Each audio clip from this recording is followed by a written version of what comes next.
Salut à tous, aujourd'hui on va parler du... Merde. Alors, salut à tous, aujourd'hui on va parler du détournement d'attention. Petite introduction, le détournement d'attention c'est ce qui nous permet, à nous les magiciens, d'effectuer un mouvement sans que le spectateur s'en rende compte. Il y a en gros deux écoles.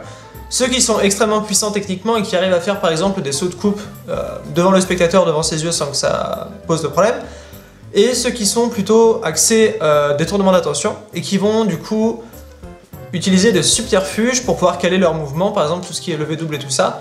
Vous avez toujours un point un petit peu technique, un point qui craint de lâcher un petit peu, par exemple quand vous levez la carte, si jamais elles sont pas bien collées ensemble, bah dans ce cas ça va se voir. Les détournements d'attention vont vous permettre de passer outre tout ça et le spectateur n'y verra normalement que du feu. Quand on parle de détournement d'attention, il en existe plusieurs sortes. Première sorte, ceux qui sont purement physiques et créés de toutes parts par vos soins.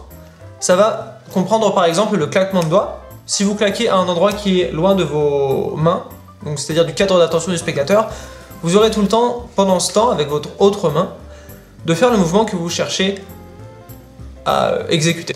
Dire « Oh, regardez, il y a une licorne sur la table », ça correspond aussi. Les gens regardent et vous, ça vous permet de faire votre mouvement dans le même temps, mais là, du coup, vous avez les deux mains. Il en existe du coup énormément. Vous pouvez très bien, par exemple, prendre une partie des cartes dans votre main, avec les autres cartes intéressantes dans l'autre main, faire, par exemple, ceci avec. Pendant que vous faites ceci, vous pouvez très bien couper le paquet de l'autre côté, mettre une carte dans votre poche, faire ce que vous voulez. La deuxième partie, ça va être ceux qui sont plus subtils et donc il y en a beaucoup moins, ils sont beaucoup plus difficiles à faire. Par exemple, le principal, celui dont je me sers la plupart du temps, c'est le regard. En particulier, si jamais votre audience est très réceptive à ce que vous faites, elle va avoir tendance à suivre votre regard. Si vous regardez le paquet, elle va regarder le paquet. Si vous levez les yeux et que vous la regardez dans les yeux, elle va lever les yeux aussi et vous regarder dans les yeux. À partir de là, vous pouvez utiliser cette technique donc, pour réaliser vos mouvements quand c'est intéressant. Par exemple, en général, ce que je vais faire, c'est... donc là, vous pouvez pas voir mes mains, c'est dommage. Ce que je vais faire, c'est que je vais avoir une carte sélectionnée au milieu du paquet et attendre en position de mise de coupe jusqu'à ce que les spectateurs lèvent les yeux. Donc je les regarde dans les yeux jusqu'à ce qu'ils se rendent compte que je les regarde dans les yeux. Ils lèvent les yeux et quand ils lèvent les yeux, boum, vous effectuez votre mouvement et vous contrôlez la carte en haut. Ça va marcher avec tout ce que vous essayez de faire. Petit bémol, si jamais vous les regardez dans les yeux pendant 5 secondes et qu'ils ne lèvent pas les yeux, dans ce cas autant laisser tomber.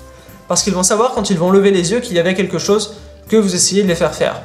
L'objectif c'est que ça reste assez subtil, vous devez parler en même temps. Et si jamais vous vous attendez à ce qu'ils vous regardent, vous pouvez très bien lever les mains, à peu près jusqu'à votre torse ou votre menton. Si vous levez les mains si haut que ça, ils vont avoir vos yeux en face, du coup ce sera plus facile pour vous de les accrocher du regard. Et quand c'est fait, vous pouvez très bien baisser les mains et effectuer votre mouvement. C'est un petit peu technique parce que avant d'effectuer votre mouvement, quel que ce soit, vous avez forcément une préparation à faire. Il va falloir réussir à le faire sans que le spectateur s'en rende compte et ensuite faire le détournement d'attention au bon moment pour que ça fonctionne. Un autre détournement d'attention qui est très puissant et qui est en général un petit peu entre les deux catégories qu'on a appelées, c'est le miscall. Ça signifie donner le nom d'une carte qui en l'occurrence ne sera pas la bonne. Ça peut par exemple, d'une manière plus générale, être tout ce qui va ressembler à ce qui est censé faire partie du tour de magie, que vous faites exprès de rater, pour attirer l'attention du spectateur sur un point particulier. Par exemple, si jamais vous connaissez l'identité de la carte du spectateur, vous pouvez lui dire, bien écoutez, votre carte, imaginons que ce soit le 4 de trèfle, vous lui dites, eh bien votre carte c'est le 4 de pique. S'ils sont plusieurs, dans ce cas ils vont se regarder entre eux et dire, non c'était pas ça justement, c'est un excellent détournement d'attention puisque vous aurez donné une réponse qui est proche de la vérité, suffisamment pour que les gens se posent des questions. Si vous donnez la dame de cœur et que la carte est un chiffre noir, il n'y aura pas ce doute. Les gens vont se regarder entre eux, est-ce que c'était vraiment le 4 de pique ou est-ce que c'était le 4 de trèfle, est-ce que j'ai rêvé? Pendant qu'ils se regardent, vous avez le temps d'effectuer votre mouvement.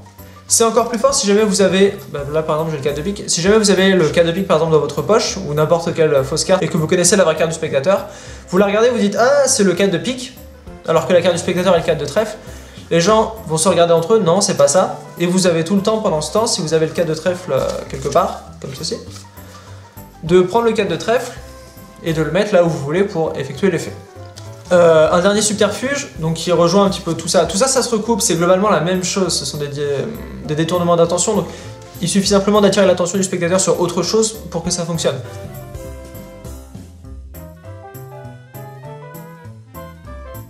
Quelque chose d'autre qui va être assez utile, c'est que vous pouvez très bien faire comme si le tour était terminé alors que vous êtes par exemple au milieu du tour.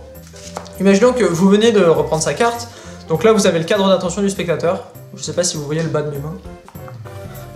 Imaginons que là vous ayez le cadre d'attention du spectateur. Donc il est un peu haut parce que le cadre de la caméra est plutôt haut.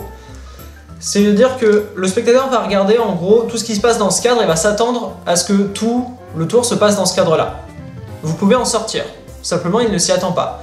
Si jamais vous en sortez, que vous baissez les mains, que vous baissez les épaules, baisser les épaules c'est un signe qu'on a terminé en général. Quand vous avez fini une présentation, vous baissez les épaules, vous vous relaxez. Vous baissez les mains, vous baissez les épaules, le spectateur va se dire mentalement, même s'il le sait que c'est terminé, même s'il sait que bien sûr vous n'avez pas retrouvé sa carte, c'est pas fini, va se dire que c'est terminé, va pouvoir lever les yeux pour vous regarder et vous dire qu'est-ce qui se passe, est-ce que c'est fini. Il va souvent pas le vocaliser parce que tout ça c'est du sous-texte. Vous baissez les mains, vous baissez les épaules, vous effectuez votre mouvement et vous revenez ensuite dans le cadre. Il y a une légère coupure, en général le spectateur va pas forcément s'en rendre compte. Il faut juste que l'attention du spectateur ne soit jamais portée sur ce qui est délicat dans votre performance. L'attention du spectateur peut être portée sur le paquet au début et à la fin. Si pendant tout le reste du temps il est concentré sur autre chose, mais qu'il ne voit pas qu'il a été concentré sur autre chose et qu'il a vu aucun de vos mouvements, le tour va fonctionner quand même. Ce que vous cherchez à éviter, au final, c'est simplement que le spectateur voit les mouvements spéciaux que vous faites. Pour résumer brièvement, un détournement d'attention, c'est simplement ce qui va vous permettre de déplacer la zone d'attention, qui est à peu près grosse comme ça, de votre spectateur, vers un endroit qui ne vous gêne pas qu'il voit. C'est-à-dire qu'il y a un cadre d'attention, si jamais vous en sortez, le spectateur va soit se poser des questions, soit simplement être plus distrait. Si jamais vous levez les yeux et que vous regardez le spectateur, il va avoir tendance à lever les yeux aussi. Si jamais vous baissez trop les mains, il va baisser les mains. Par contre, si jamais vous faites quelque chose en particulier avec une main que vous mettez en avant, il va regarder celle-là. La clé de tout ça, ça reste encore la subtilité. Si jamais vous le faites comme un gros porc, ça va forcément moins bien fonctionner, puisqu'on va vous voir venir. Il faut donc être subtil, avoir du tact, c'est très important. Pour le reste, il va simplement falloir vous entraîner. Si vous savez ce que vous cherchez à faire, dans ce cas, ça va être beaucoup plus facile. Et bien sûr, si jamais vous connaissez vos mouvements presque à la perfection, vous aurez de moins en moins besoin de détournement d'attention. Comme d'habitude, on a les liens intéressants en dessous, le blog, la page Facebook et la page YouTube sur laquelle vous êtes. Je vous incite à vous abonner, à partager cette vidéo si ça vous a plu ou si ça vous a aidé avec vos amis magiciens. Et je vous dis à la prochaine.